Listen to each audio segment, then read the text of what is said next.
discounting your prices, because you get into the pressure of making the sales to get the money in, and because of which you start discounting. Yeah. How do you get out of that whole trap? Yeah, it is a trap, and it happens quite a lot, and it's very dangerous because as soon as you start discounting, you have to do so much more volume. Mm-hmm. And if you're a one-man show, you're going to exhaust yourself because you can do a lot of turnover, but you're not making any money. So what's the point of doing it? Yeah.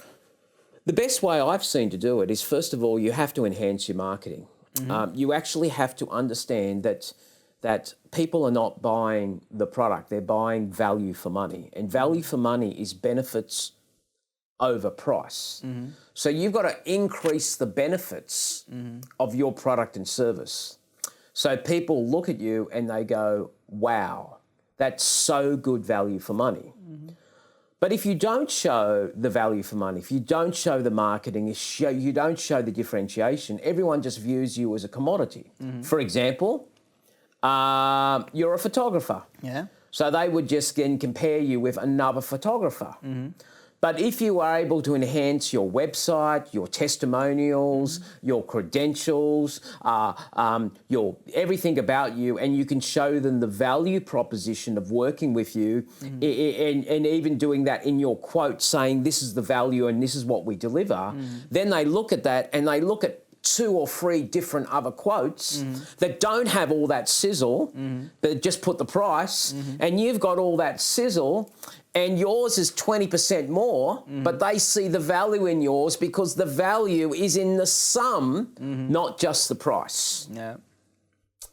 So in order to stop discounting, you first of all have to increase your marketing. You also have to get more people in your pipeline, because when you've got more customers, you don't discount so often. You tend to discount when you're desperate for business. Yep. Okay, I got to get food on the table.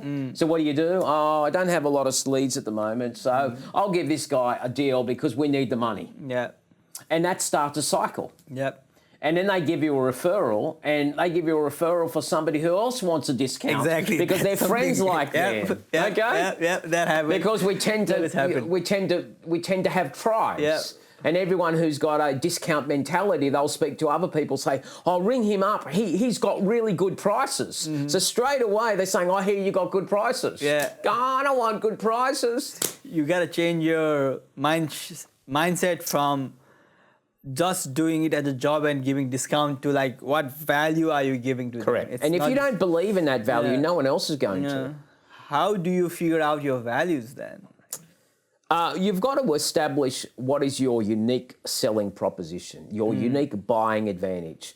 You've almost got to basically say, what is the greatest fear that clients like mine have in the marketplace? For example, you're a wedding photographer. What would be, in your opinion, the greatest fear that clients who are about to do a wedding have? What is their greatest fear? Just workshop this with me. Just what would you say? Like, what would be like in terms of like photography itself? Yeah. What keeps them up at night? You're about to have a wedding. You're spending money. What is their greatest fear of all those people that they employ? You know, they're employing celebrants. They're employing caterers. They're employing photographers. What's their greatest fear? That they wouldn't show up in time. They wouldn't deliver what was promised. Okay. All right. So therefore, their greatest fear. Now, if your unique selling proposition overcomes that fear and you are able to wrap that around with a guarantee, then you're addressing their greatest fear in your marketing.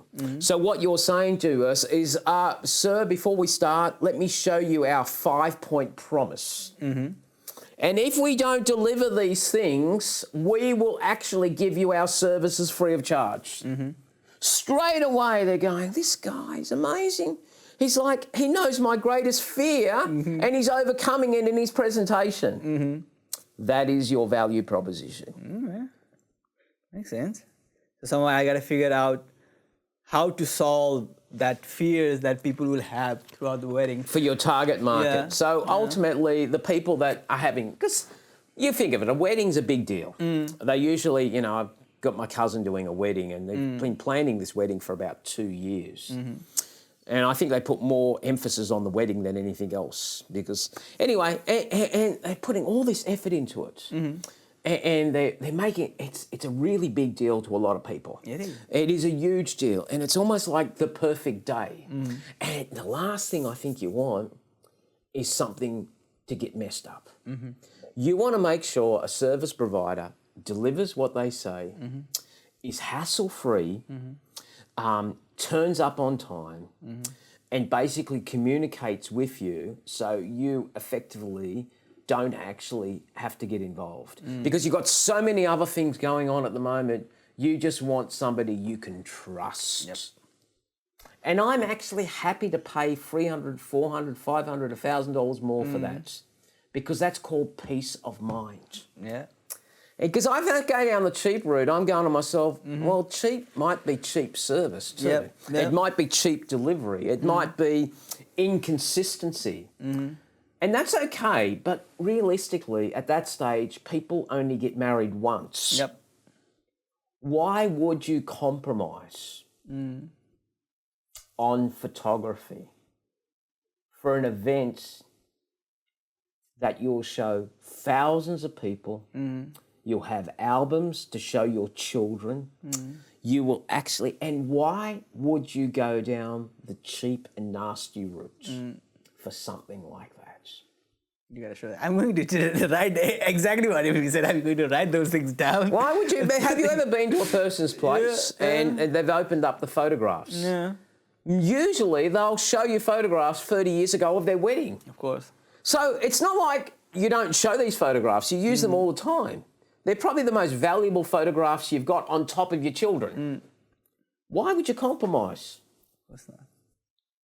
But sometimes you need to ask that question of them because you need to bring them into the light. So your job is to just go, oh man, he's right. I don't like what he's saying, but my goodness me, we've never thought, I was just going down the cheap and ugly route.